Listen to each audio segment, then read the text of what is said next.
2월 17일 화요일 오늘의 예배를 시작하겠습니다. 사도신경으로 신앙 고백 드리겠습니다.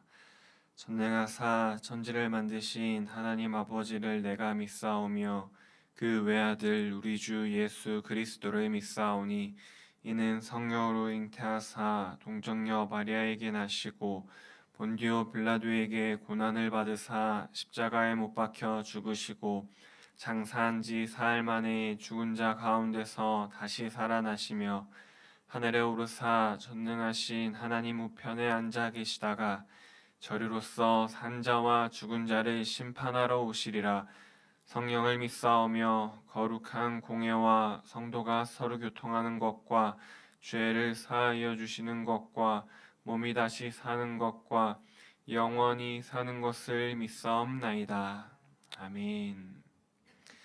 함께 찬송가 79장 찬양하겠습니다. 찬송가 79장입니다.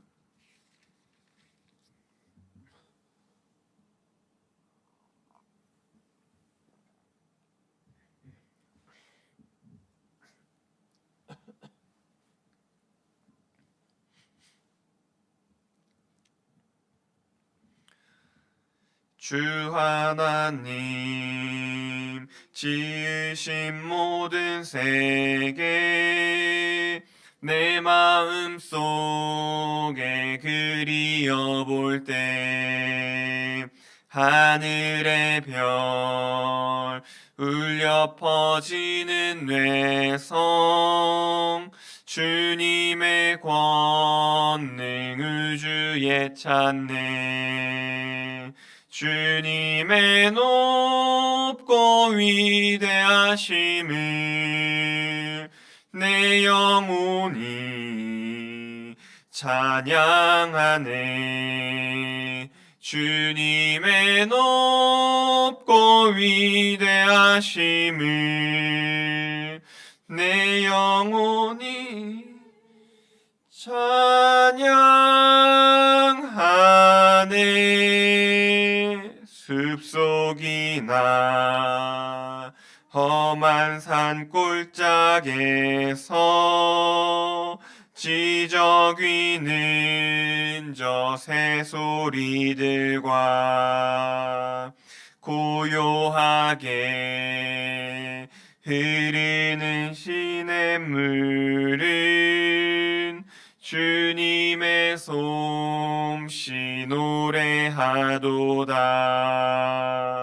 주님의 높고 위대하심을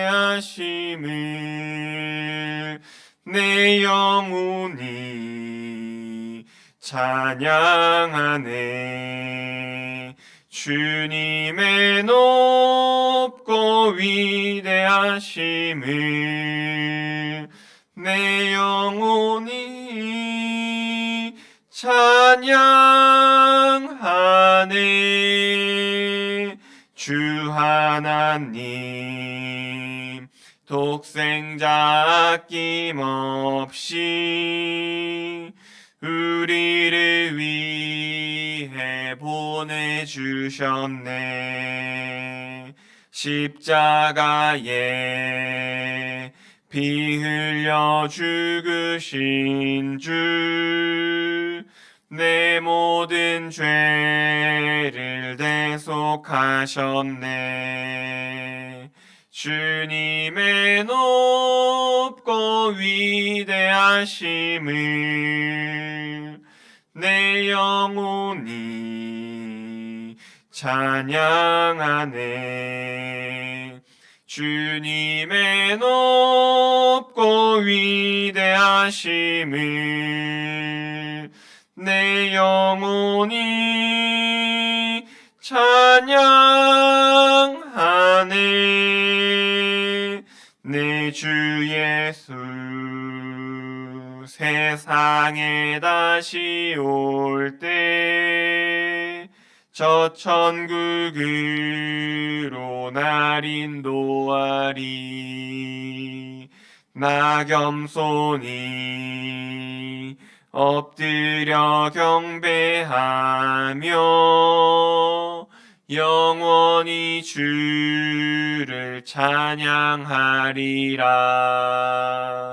주님의 높고 위대하심을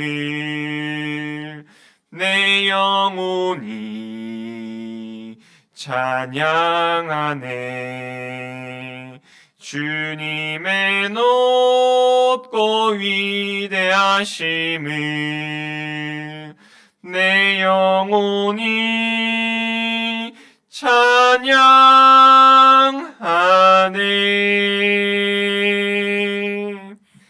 계속해서 찬송가 337장 찬양하겠습니다. 찬송가 337장입니다.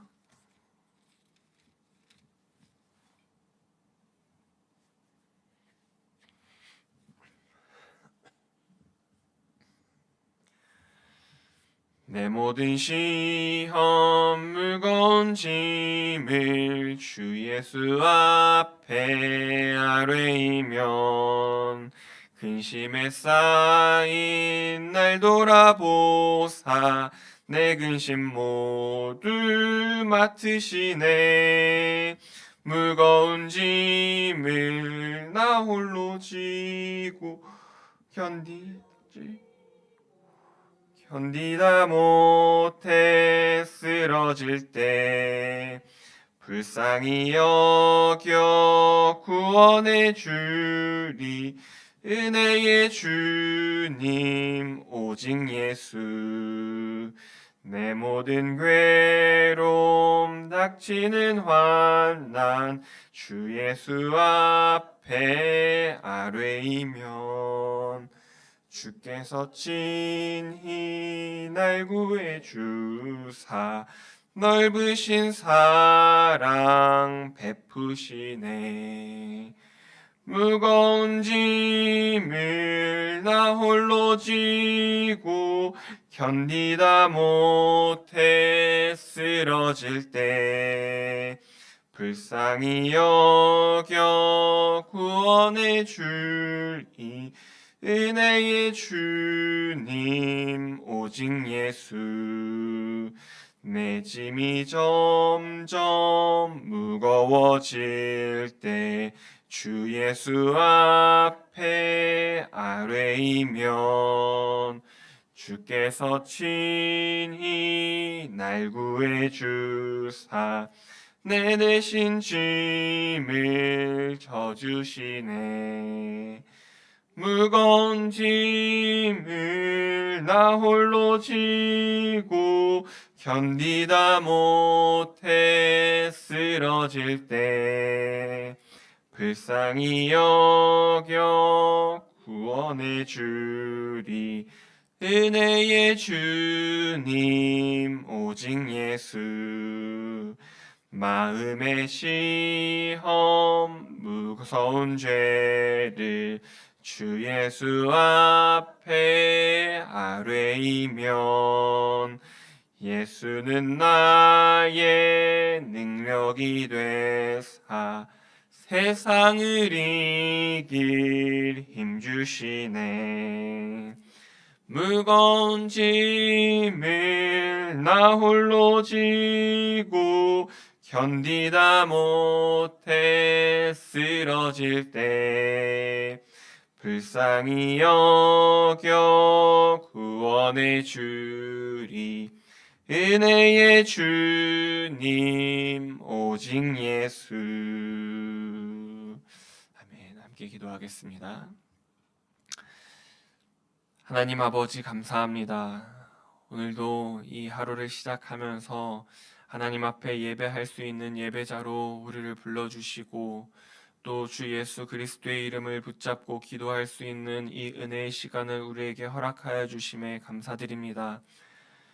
설명절을 맞이하여 가족들을 만나고 또 먼 길을 오가는 그러한 시간들 속에서도 우리가 이 시간을 기억하면서 주님 앞에 나와서 예배함으로 주님께 영광 돌리게 하심에 감사드립니다. 가족들과 귀한 시간 행복한 시간을 보낼 때에도 그 안에서 주님의 사랑이 넘쳐나게 하여 주시고 주의 은혜를 함께 나누며 주님의 은혜 안에 주님만을 섬기는 가정으로 넉넉하게 주님께서 세워주시옵소서. 오늘도 우리가 함께 말씀을 나누고 주님의 뜻을 더 분별하며 알아가기를 힘씁니다. 말씀 속에서 우리에게 주님의 뜻과 계획을 주님의 신실하심을 알아가게 하여 주시고 성령 하나님의 조명하심 안에 주의 말씀을 밝히 보아 깨달을 수 있는 은혜의 시간이 될 수 있도록 역사하여 주시옵소서. 주님께 우리의 모든 마음과 생각을 내어드리며 주님 앞에 온전히 예배할 수 있는 이 시간이 될 수 있도록 마음과 생각을 붙잡아 주시옵소서. 감사드리며 예수님의 이름으로 기도드렸습니다. 아멘. 오늘 함께 읽을 하나님 말씀은 사무엘하 6장 1절에서 11절 말씀입니다.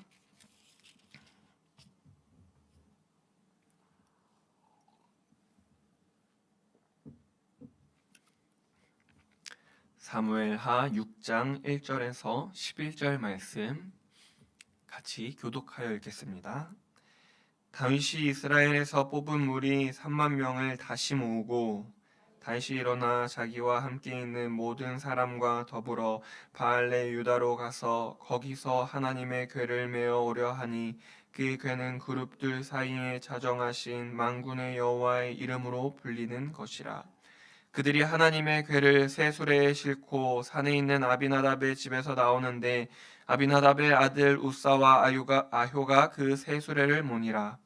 그들이 산에 있는 아비나답의 집에서 하나님의 궤를 싣고 나올 때에 아효는 다윗과 이스라엘 온 족속은 잣나무로 만든 여러 가지 악기와 수금과 비파와 소구와 양금과 제금으로 여호와 앞에서 연주하더라. 그들이 나곤의 타작마당에 이르러서는 소들이 띠므로 우사가 손을 들어 하나님의 궤를 붙들었더니 여호와 하나님이 우사가 잘못함으로 말미암아 진노하사 그를 그곳에서 치시니 그가 거기 하나님의 궤 곁에서 죽으니라. 여호와께서 우사를 치심으로 다윗이 분하여 그곳을 베레스 우사라 부르니 그 이름이 오늘까지 이르니라.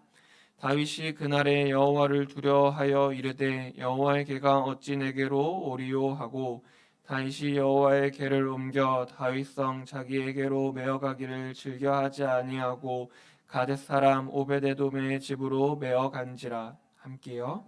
여호와의 궤가 가뎃 사람 오베데돔의 집에 석 달을 있었는데 여호와께서 오베데돔과 그의 온 집에 복을 주시니라. 아멘. 한 등산객이 산세가 험한 산에서 혼자 등산을 했다고 합니다. 자연의 아름다움에 매료되어서 그만 발을 헛디뎌서 절벽 아래로 떨어졌습니다. 다행히 작은 나뭇가지가 있어서 그 나뭇가지를 붙들고 매달려서 소리쳤습니다. 거기 누구 위에 없어요? 사람이 여기 떨어졌습니다. 살려주세요 라고 소리쳤습니다. 그러자 그 위에서 내가 여기 있다. 주 너의 하나님이다 라는 음성이 들렸습니다. 등산객은 나뭇가지에 매달려 있지만 주님의 음성을 듣고 안도를 했습니다. 주님 거기 계셔서 정말 다행입니다. 저를 좀 구해주세요 라고 말했습니다. 그러자 주님이 그래 그 전에 내가 물어볼 게 있는데 너는 나를 확실히 믿느냐? 라고 물었습니다. 주님의 물음에 등산객은 자신의 신앙생활을 나열했습니다. 그럼요, 주님. 제가 매 주일 교회에 나가서 예배를 드렸고 금요기도회도 가고 종종 새벽 예배도 갔습니다. 성경도 읽고 기도도 많이 한 저의 모습을 주님 아시잖아요. 헌금도 결코 적은 액수로 드리지 않았습니다. 라고 그 하나님한테 말했습니다. 그러자 주님은 다시 물었습니다. 내가 정말 나를 믿는단 말이지? 등산객은 자신만만하게 물론입니다 라고 그 나뭇가지를 붙들면서 당당하게 말했습니다. 그러자 주님은 이렇게 말했습니다. 그렇다면 나를 믿고 그 나뭇가지를 놓아라. 등산객은 한참 주님의 말씀을 듣고 침묵하고 아무 말 안 하다가 이렇게 외쳤습니다. 거기 위에 다른 사람 없어요 라고요. 극단적인 예화지만 이 예화는 우리에게 아주 중요한 질문을 던집니다. 우리는 정말 하나님의 방법을 신뢰하는가? 예화를 통해 우리는 하나님을 믿는다고 말하면서 실제 삶의 자리에서는 내가 붙들고 있는 나뭇가지를 끝까지 놓지 못하고 있는 것은 아닌지 되돌아보게 됩니다. 오늘 우리가 읽은 본문 말씀은 바로 이 질문에 대한 답을 보여주고 있습니다. 하나님의 일은 반드시 하나님의 방법으로 해야 한다는 사실을 분명하게 드러냅니다. 1절 말씀을 보면 다윗은 이스라엘에서 택한 무리 3만 명을 다시 모았습니다. 다윗이 사람들을 모은 이유는 바알레 유다에 있는 하나님의 궤를 다윗성으로 옮기기 위함이었습니다. 바알레 유다는 기럇 여아림으로 불리는 곳으로 이전에 블레셋에서 하나님의 궤가 돌고 돌다가 언약궤가 머물렀던 장소입니다. 다윗이 가지고 오려 했던 언약궤는 단순한 종교적인 물건이나 아니면 성물로 취급되지 않았습니다. 언약궤는 하나님의 임재의 상징, 하나님이 자기 백성 가운데 함께 하신다는 상징이었습니다. 다윗은 온 이스라엘의 왕이 된 후에 이스라엘의 중심에 하나님의 임재를 회복하고자 했습니다. 하나님의 언약궤를 옮겨서 예배의 중심을 세우려고 했던 것이죠. 1절부터 5절까지의 말씀을 읽어보게 되면 다윗은 자기가 할 수 있는 모든 최선의 준비를 했습니다. 3만 명이란 사람들을 모았고요. 왕인 자신이 직접 나섰습니다.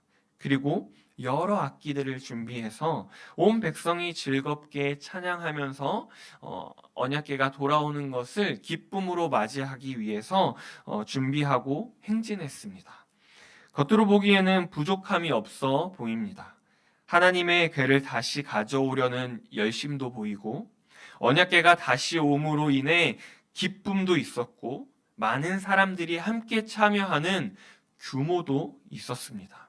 그런데 문제는 열심이 아니라 방법에 있었습니다. 하나님은 이미 출애굽기 25장 13절과 14절에서 언약궤를 어떻게 옮겨야 하는지 분명하게 알려주셨습니다. 출애굽기 25장 말씀을 보면 하나님의 언약궤는 조각목으로 채를 만들어서 금으로 싸고 그 채를 궤 양쪽 끝에 꿰어서 사람들이 어깨에 매서 운반을 해야 했습니다. 언약궤는 거룩한 것이기 때문에 하나님의 임재의 상징이고 하나님이 함께 하신다는 상징이었기 때문에 직접 손을 대서는 안 됐고 하나님이 정하신 방법, 하나님의 방법대로 하나님이 알려주신 대로 옮겨야 했습니다. 그런데 아미다답의 집에서 나올 때 하나님의 궤는 사람들의 어깨에 메어서 나온 게 아니라 새 수레에 실려서 나왔습니다. 소가 끌도록 했던 것이죠. 그들은 한 번도 사용하지 않았던 새 수레를 준비해서 그 수레 위에 언약궤를 올려둠으로써 의식적으로 정결하다고 생각했을 겁니다. 또 사람이 매는 것보다 더 편리한 방법으로, 더 빠른 방법으로 합리적이고 효율적인 방법을 선택했다고 만족했을 겁니다. 하지만 그것은 하나님이 정하신 방법이 아니었습니다. 우리가 잘 아는 말씀이 6절부터 나오게 됩니다. 나곤의 타작마당에 이르렀을 때 소들이 뛰어서 언약궤가 흔들렸습니다. 그 순간 우사가 손을 내밀어 하나님의 언약궤를 붙들었죠. 우사의 행동을 하나님께서 어떻게 평가하는지 7절 말씀에 나와 있는데 우리 같이 7절 말씀을 읽어보겠습니다. 여호와 하나님이 우사가 잘못함으로 말미암아 진노하사 그를 그곳에서 치시니 그가 거기 하나님의 궤 곁에서 죽으니라. 아멘. 하나님은 잘못한 우사를 치셔서 그 자리에서 바로 죽게 하셨습니다. 저는 어렸을 적에 이 말씀을 읽으면서 우사가 불쌍하다고, 아니 억울하다고 생각했습니다. 우사가 참 억울했겠구나라고 생각이 들었습니다. 왜냐하면 이 상황이라면 그 누구라도 손을 뻗어서 하나님의 개가 떨어지지 않게 붙들지 않았을까라는 생각을 했기 때문입니다. 우리가 반사적으로 무조건적인 반사 신경으로 책상에서 무엇인가 굴러 떨어질 때 그 물건이 떨어지지 않게 손을 내밀고, 또 손에서 핸드폰을 하다가 놓쳐서 땅에 떨어질 때 액정이 깨지지 않기 위해 잽싸게 발을 뻗으면서 핸드폰이 발에 맞고 충격을 완화시켜서 땅에 떨어질 수 있게 그렇게 하는 행동이 아닐까. 우사도 하나님의 개가 떨어지지 않게, 또 너무 소중한 그 하나님의 개가 떨어져서 상하지 않게 무조건적인 반사로 손을 내민 거 아닐까라는 생각을 했었습니다. 그렇지만 우사의 행동은 단순한 반사신경의 문제가 아니었습니다. 이미 하나님의 궤를 수레에 실은 것 자체가 하나님의 말씀을 따르지 않은 것이었습니다. 문제는 우사의 손에 있었던 것이 아니라 마지막 그 순간에 하나님의 궤가 흔들려서 우사가 손을 댄 것이 문제가 아니라 처음부터 하나님의 방식을, 하나님의 방법을 가볍게 여겼던 그 태도에 문제가 있었습니다. 사소해 보이는 선택 하나가 결국엔 치명적인 결과로 이어지는 겁니다. 작은 실수는 하루아침에 생겨나는 것이 아닙니다. 사람의 모든 행동은 생각에서 비롯되고 가치관을 반영하고 반복되는 습관 속에서 나타나게 됩니다. 문제는 하나님을 경외하는 마음이 작아질 때 하나님의 말씀은 점점 선택사항이 되고 결국에는 하나님의 방법이 아니라 편리한 방법을 우리는 삶에서 찾아가게 됩니다. 우사의 죽음은 다윗을 두렵게 했습니다. 다윗은 언약궤를 다윗성으로 가져가지 못하고 가뎃 사람 오베데돔 집으로 보내서 석 달 동안 머물게 했습니다. 오늘 본문 말씀을 통해 분명하게 말씀하고 있는 사실은 우리가 많은 예배를 드리고 헌신을 하고 섬겨도 모든 수고와 열심이 하나님의 말씀 위에 바로 세워져 있지 않으면 하나님이 기뻐하시지 않는다는 겁니다. 어쩌면 모든 행동이 하나님의 영광을 위한 것이 아니라 나의 영광을 위해, 나의 만족을 위해 하는 것이겠죠. 또한 우리는 등산객이 나뭇가지를 놓지 못했던 것처럼 우리도 하나님의 말씀보단 내가 붙들고 있는 다른 어떤 무언가의 안전장치를 더 신뢰하고 있지는 않은지 되돌아보기를 원합니다. 하나님을 믿는다는 것은 하나님의 말씀에 순종하면서 삶에서 말씀을 살아내는 것이죠.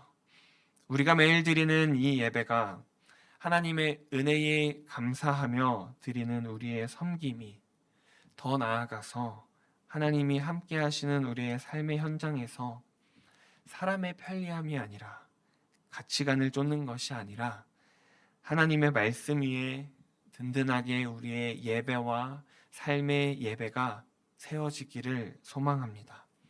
주님을 경외함으로 그 예수님이 걸어가신 발자취를 따라서 오늘 하루도 예수님의 제자로서 그리스도인답게 살아가는 우리 모두가 되기를 예수님의 이름으로 축복합니다.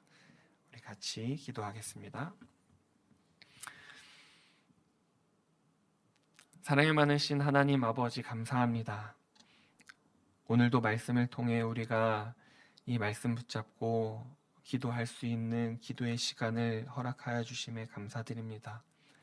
말씀을 통해 하나님 우리가 분명하게 우리의 삶을 되돌아보며 주님 앞에 기도하는 것은 우리가 하나님을 예배하며 또 하나님의 영광을 위하여 살아간다고 하면서 어느 순간에는 하나님을 경외하는 마음이 작아져서 또 그 믿음이 흔들려서 하나님의 말씀대로 행동하며 그 말씀 붙잡고 살아가는 것보다 나의 편리함과 나의 어떤 무엇인가를 붙잡고 살아가는 나의 삶이 아닌지 되돌아보기를 원합니다.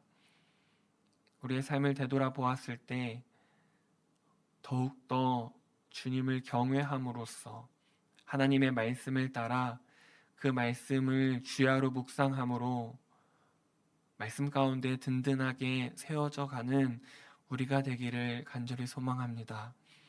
우리의 힘과 능력으로 그런 하루를, 그런 시간들을 보낼 수 없음을 주님 앞에 겸손히 고백합니다.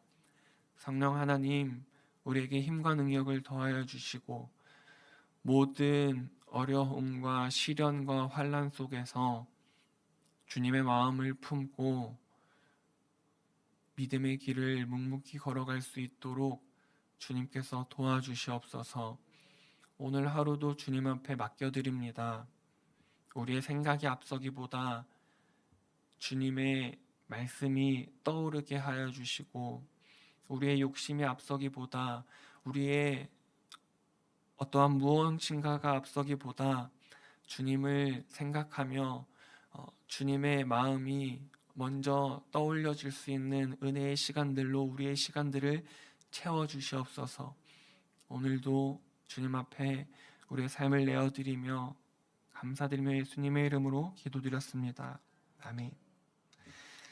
이제는 우리 주 예수 그리스도의 은혜와 하나님 아버지의 사랑과 성령 하나님의 교통하심이 사람의 편리함이 아니라 하나님의 말씀 위에 삶을 세우기로 결단하는 모든 성도님들 위해 이제부터 영원토록 함께 있을지어다. 아멘.